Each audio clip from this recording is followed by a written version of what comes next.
Legend of Total War here, and today we've got a Saving a Disaster battle playing as Kroq-gar going up against Quick Headtaker, where Kroq-gar is going full Skink here, with a very Skink heavy army, with a few other stuff in there. And Quick's army is just significantly stronger than his. Now, this army here that we've got to work with is not an easy army to work with. It's around turn 80. A lot of Quick's units have a ton of experience, so they've also got that on top of them.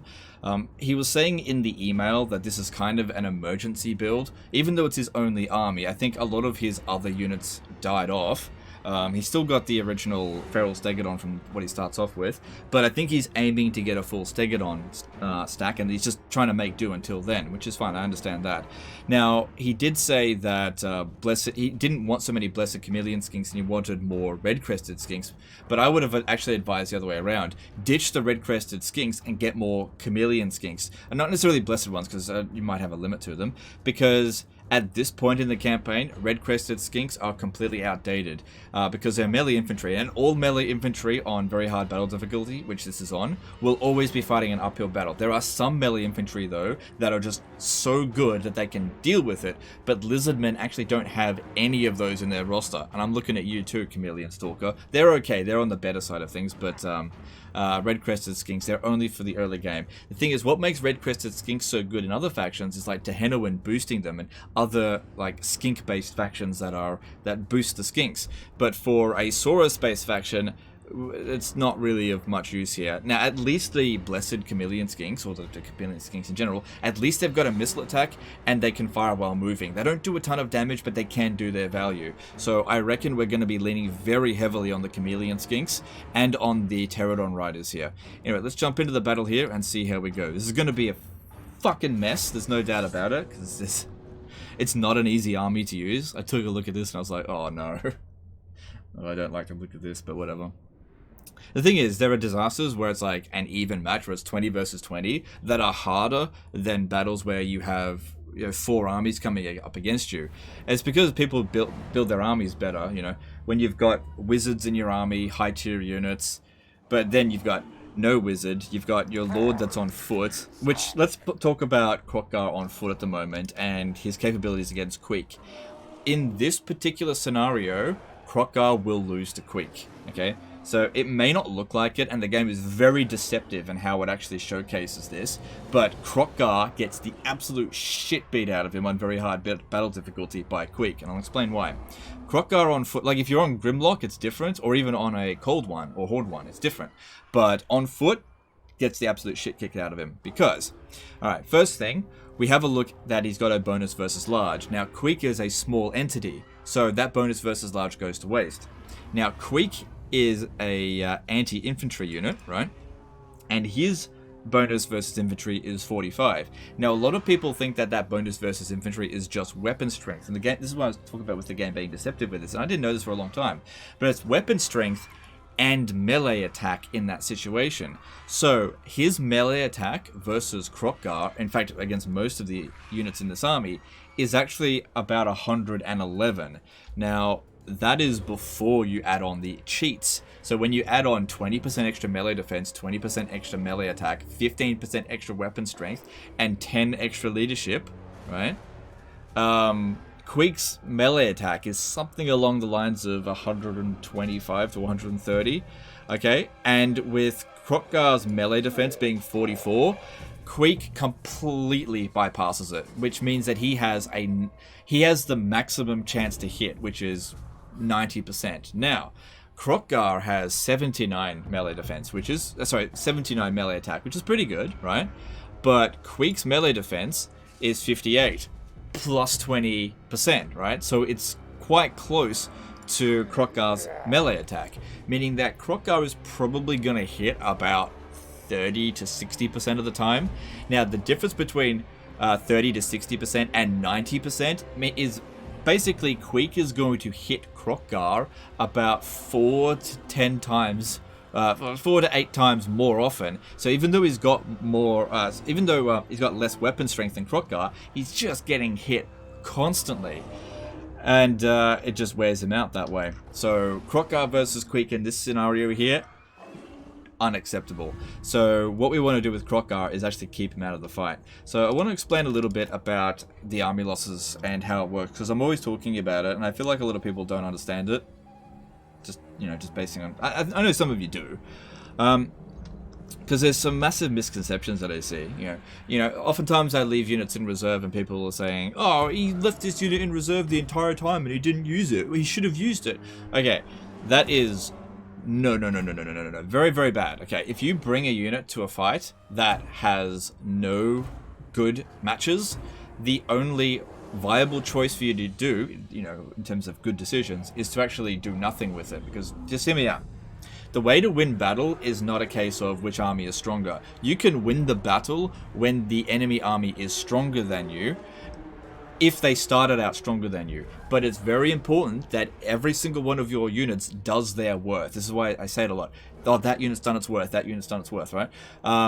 What I talk about by that is I take the value of that unit and I look at the amount of damage it's dealt out, and if it's dealt the amount of damage that that unit would be worth, I'm satisfied with that unit. Now, a red-crested skink in this situation here will only ever do its worth running down routing units, and because this unit here is this army is basically unbreakable, that situation is just not likely to occur at all.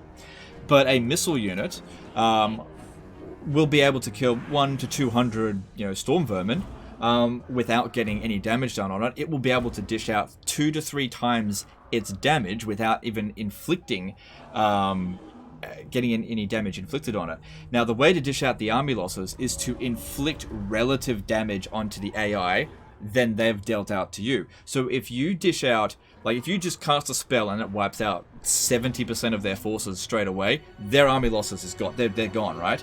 But if you cast a spell, as an example, that killed off 70% of their forces and 60% of yours, the army losses is too close. You can't... Both factions cannot be close to the army losses at the same time, which is why sometimes you'll see armies fight to the death. What happens there is that the army losses for both sides is so close that neither of it can trigger. It can only trigger when it's far enough away for one side, which is why we need to preserve our strength. I hope that makes sense. The game is not clear with that stuff at all, which is why a lot of people get it wrong. This is why missile-heavy armies are so valuable over melee-heavy armies, because, like, on the difficulty, like,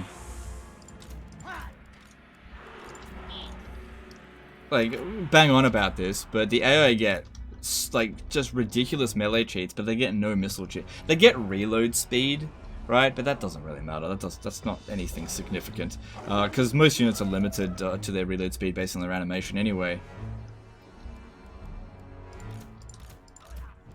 So, and also the AI uses missile units really badly. Yep, so lots of control groups coming in here.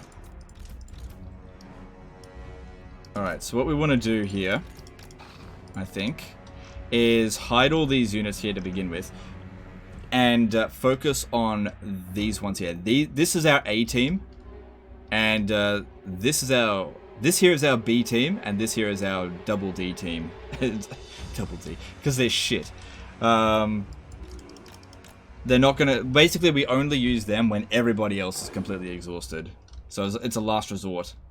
So what we want to do here is go beeline straight for their best units.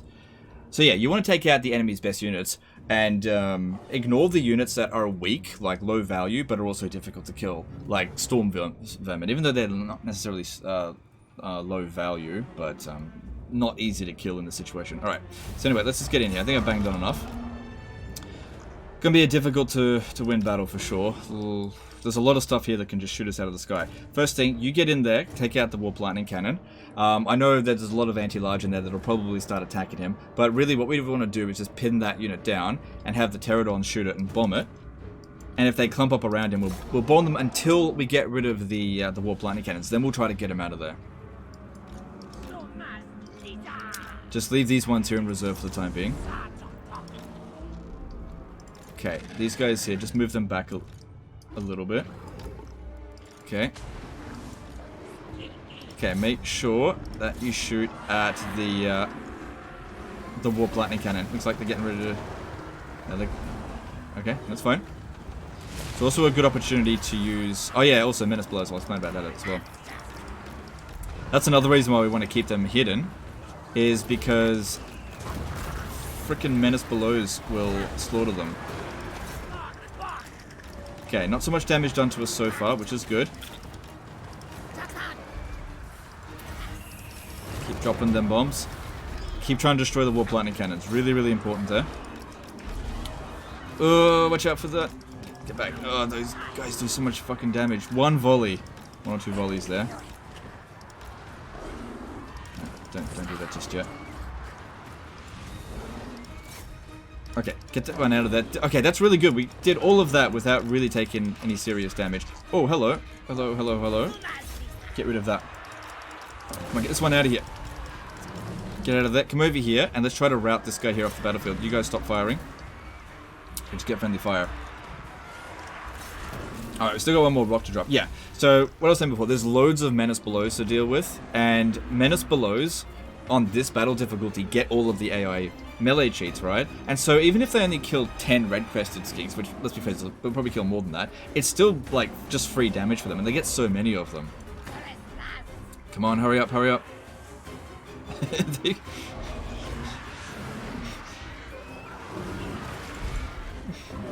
at their stats, it's because of the cheats. God damn. Right, get him out of there. Oh god, that was, yeah. Okay, get back over there, I gotta sort out that one. Watch out for other globadiers. We've almost gotten rid of them. But yeah, they rallied and came back. Still got one guy on the ground there. Stay away from the globadiers. Bombardiers, whatever. Can't heal them, don't have a wizard in the army.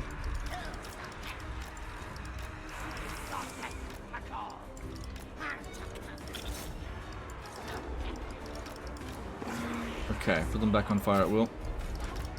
Because, yeah, it just shoots them out of the sky really easily. This is why I wanted to prioritize getting rid of that. Unfortunately, pterodons are really bad in melee. And yeah, this guy here is just fighting to the... Oh, God!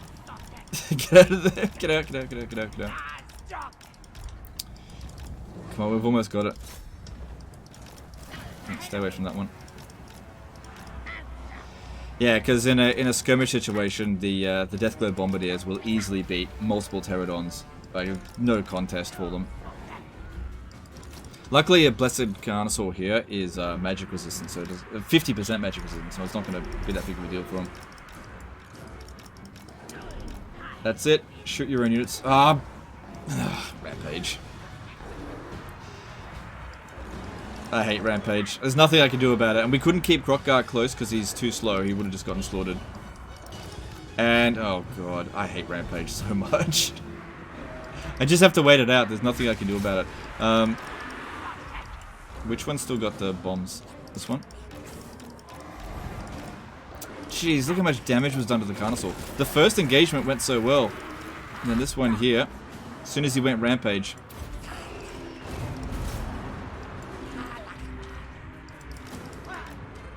It doesn't matter if he routs, he's already done his worth. 51 kills. Because we got rid of the artillery, that's all we really needed. He'll probably rally. Oh man, I hate Rampage.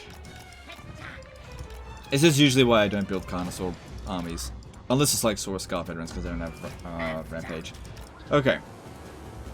It's going to be difficult for Pterodons to get rid of the Deathglow Bombardiers. Okay. So now it's time to start using these guys over here. Luckily, they're all three of them are together. Now, I would have really liked to wait until after all of the Menace Belows have been spent before we use anybody else than these, because currently the Menace Belows can't do anything to us here, really. Yeah, and they can do a lot of damage to Blessed Chameleon skins because they pin us down. So I'll just keep bombing them here. Luckily, all the Bombardiers are back here. So try to just keep bombing them. Try to let this guy have a bit of a rest. And just, we've thinned them out a good amount. Like, all of our units have done their worth here. If we have a look at it, 13,000 damage, he's done his worth. 16,000, yep, done his worth. 11,000, done his worth. I don't think this one here has. Yeah, 4,700. But the thing is, he contributed to these guys here by pinning down the... oh, shit. By pinning down the Warp Lightning Cannon at the start. And also by like running these guys around. Sometimes the unit does its worth, not necessarily by dishing out damage, but by derping out the AI. Okay. It's hard to know exactly when they've run out of Menace Belows, because I don't have a counter for it. But if we go like a full 2 minutes without seeing one, we'll know that they've used it all up. Because they're not conservative with them. We should aim for the biggest clusters in here, but just watch out for that, because it really hurts us.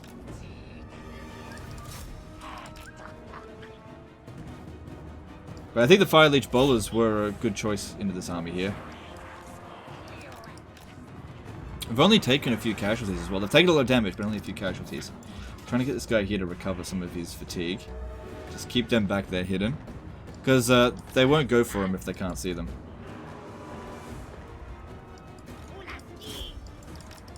So there weren't enough trees. There weren't any trees out here, but luckily there was terrain that we could use.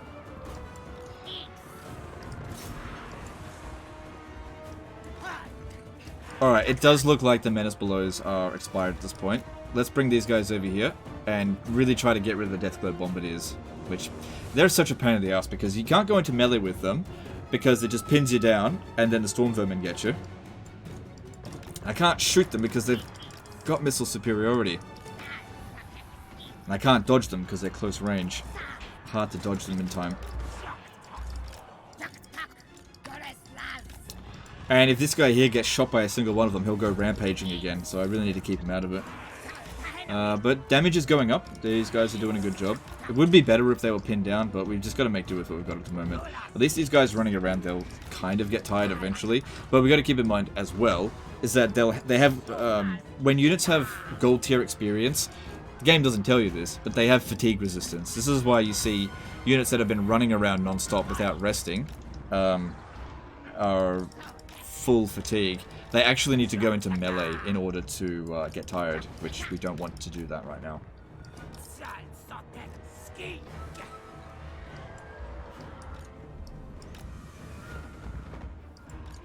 Because running around in this game takes up way less fatigue than going into melee, like by a significant margin. You know, there are some units that could just run around non-stop and just never get tired. And then they'll go into melee for like 5 seconds and be totally puffed out. Yeah, you can see these Deathglow Bombardiers keep giving me the shits over here. Okay, these two have run out of ammo. I'm gonna put them over here where they can't be gotten anymore.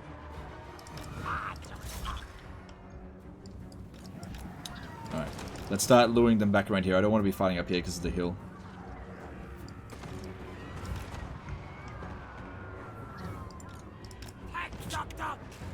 Yeah, was getting loads of 25,000 damage on this one here. I think this one gets more ammo than the rest of them, being a blessed unit.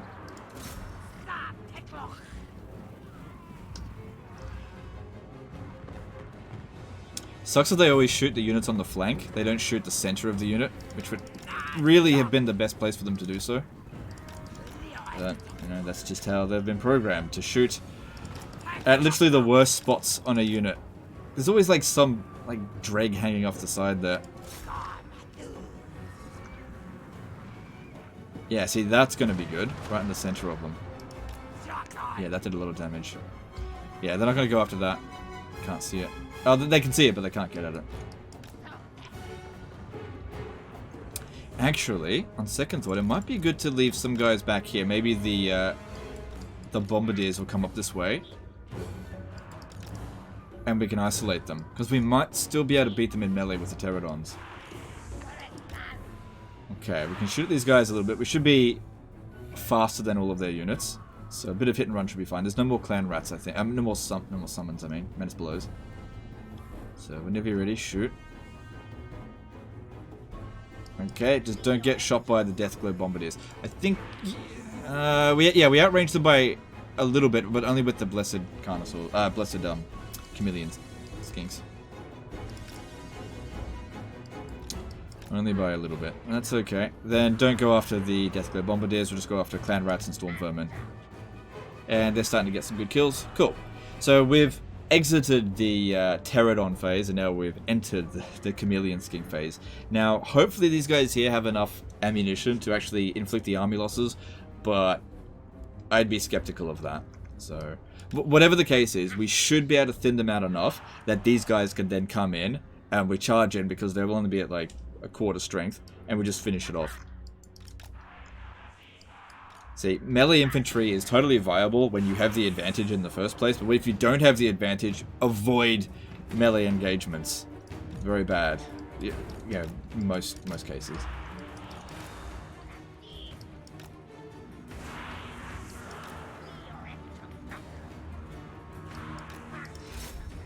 But yeah, what I was saying about like army losses is another reason why one-man doomstacks are viable. And if you've watched any of the ones that I've done in the past where they had, it was like on very hard battle difficulty. It wasn't on legendary campaign, I mean, so you saw the balance of power, where even though the balance of power wasn't in our favor, then all of a sudden the army losses would trigger, and they would lose. It was because the game valued the hero at a certain rate. That rate might have been like 10,000, but he did like 400,000 worth of damage, and due to the relative strength of the army, because dished out so much damage and regenerated health, the game adjudicates a win. Whereas if the enemy just fight to the death, or there was no army losses, one-man doomstack probably wouldn't be viable at all. This is working out alright, but we're a bit caught over here.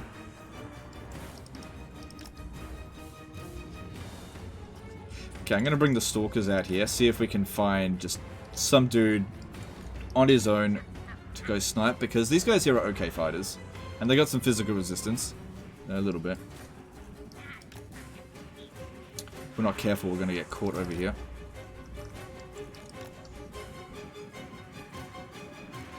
There we go, taking out this Triad unit with it only having dealt out 459. So yeah, that one there didn't do its worth by a long shot. Moving us towards a victory army losses rather than a defeat army losses. That's what we want to be seeing. Enemy units with no damage dealt. But I imagine that I mean, it's only done 1,000 damage, that one, but I'm sure other ones have done a lot. Yeah. Come on. Get rid of them. And like I said, they bloody fight to the death. Yeah, these two Stalkers here should be able to handle the Storm Vermin and the other unit, especially if this one here supports them.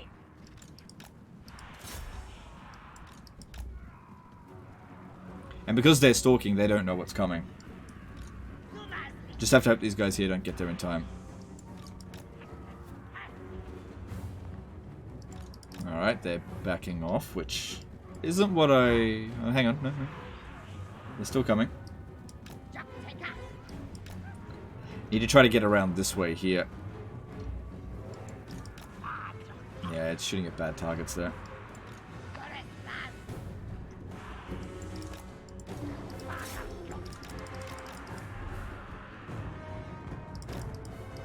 Okay, there we go.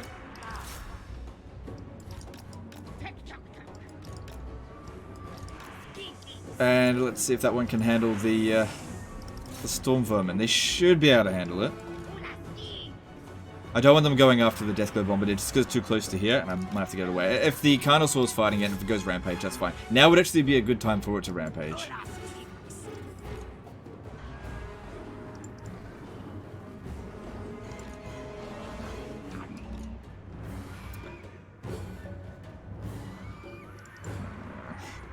Come on, hurry up. Okay, maybe if you came around the back and charged into its rear, it would cause it to rout, because it's pretty close.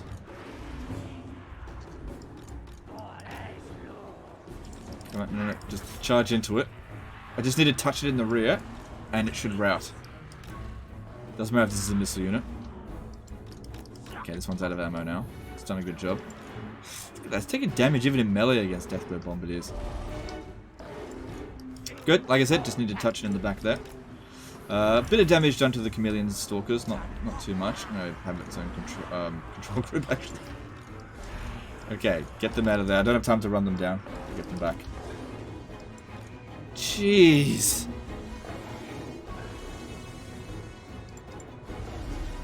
Every unit gets a melee trait, not just melee infantry. Seeing a Blessed Carnosaur struggle in melee against a missile unit is very frustrating. Okay, this one just goes sit over there. Okay, they're all about to stalk again. But that's all that's left of the... Oh my god! He's winning, but I'm not happy with it. He didn't do a very good job. You know, watch out. Selected the other units. Could have sent this one in to help maybe, but they're not any better. And again, this guy here doesn't have tons of experience.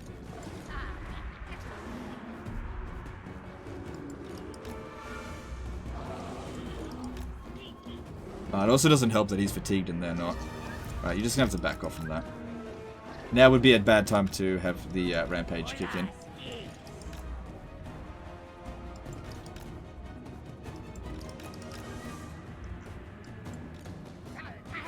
Alright, if we want to win, well, of course we want to win. We can just charge in now. The balance of power is enough in our favor that we can charge in and win. But I think we can do this with minimal casualties. I don't think we actually need these units.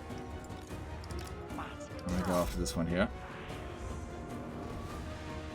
Yeah, they'll turn around there. And go after this one here. Just try to pin them down while they deal with it.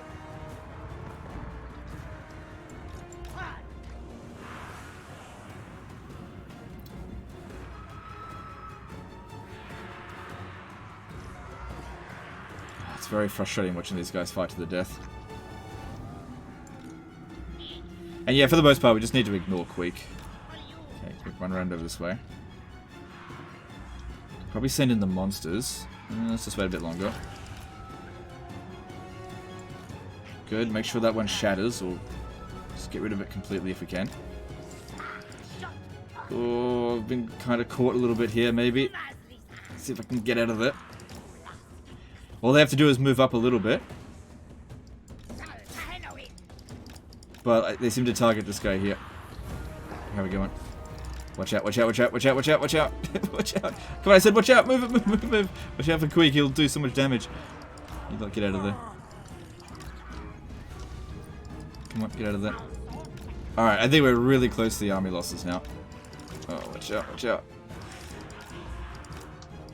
Alright, that's it. Go over there. No more fighting for you. You've had enough. Alright, we're running really low on ammo now. But they've definitely done their worst. If we have a look at them. Yeah, like 200 kills on some of them. They did really well.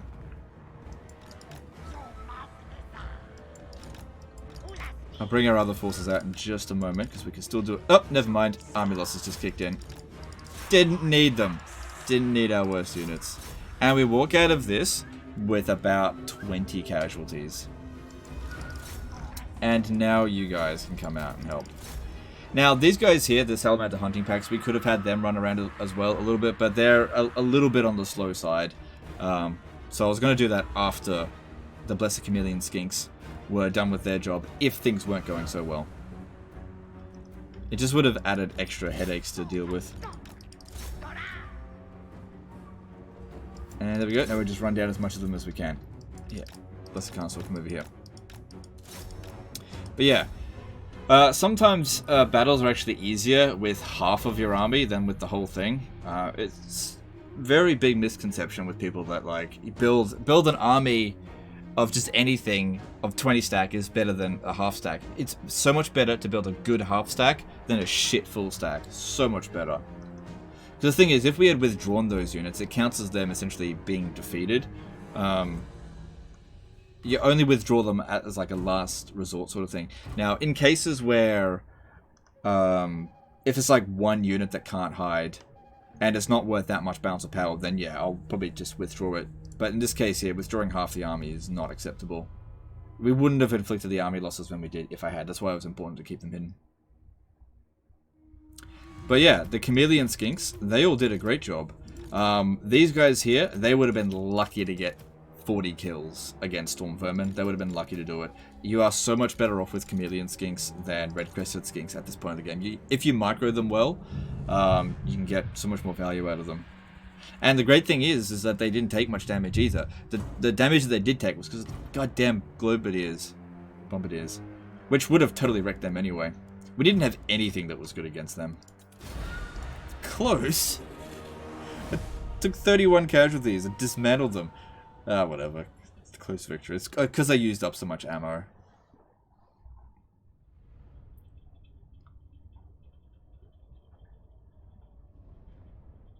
We almost killed Queek.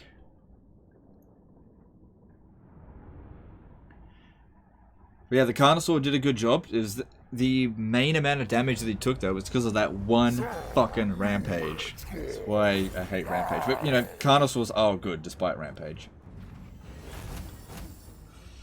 Feels like he needs money, but I know that he's got other enemies nearby, so I'll go with replenishment. That way the only unit that didn't recover is actually the Carnosaur.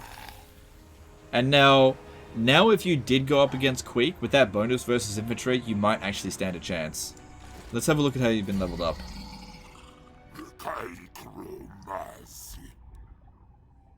What? Okay. So, yeah, imagine that. Imagine buffing the yellow line completely with Kroq-gar, making him a tank, and I'm like, yeah, nah, he still can't beat one rat. Oh, that's bad. Yeah, I would not have gone down this line at all. Might be why you had so much trouble with this army, because you didn't go down the red line or the blue line. Lightning Strike would have helped because it could have lowered their leadership by 5. Yeah, destroy the Skaven as well. So yeah, that's why Kroq-gar had, what, 79 melee attack. Because even with that, still I wasn't confident that he can handle it. Of course, you just need to get a little bit more, and you'll have him on Grimlock. And then this stuff here will make so much more value, for sure. Yeah. Man, Kroq-gar may as well have been, like, on level 1 here. Pretty much. Yeah. Oh well, that's fine. Look, level him up however you want. That's your choice. And now you got to prepare for this one here. And yeah, this is another reason. It's so important that we were at full strength. Because imagine if we fought this battle and we just were like, yeah, I'm just going to win and lose 99% of my army. And then what do you think this army was going to do here? Cool, I won the battle, but then I lost the campaign. And now we can actually keep fighting it, you know, thanks to cheese. Okay? Lactose intolerance wouldn't have won you that situation. Anyway, that's the end of this one here. Appreciate you guys. Hope you enjoyed it. Hope you learned something. Try to avoid getting into these situations. They definitely are avoidable. And then sometimes, look, if you're going to play on Legendary difficulty, which it's up to you, you got to work harder. You got to work hard for your victories, because if you do, it'll be better for you in the long run. Like, this campaign here doesn't seem to have gone particularly well. Like, this is fairly slow. I know that Kroq-gar is not the best starting position. It's kind of a slow grow start, but feels a bit slow. Anyway, that's the end of this one. Appreciate you guys. I'll see you next time, fuckers. Bye.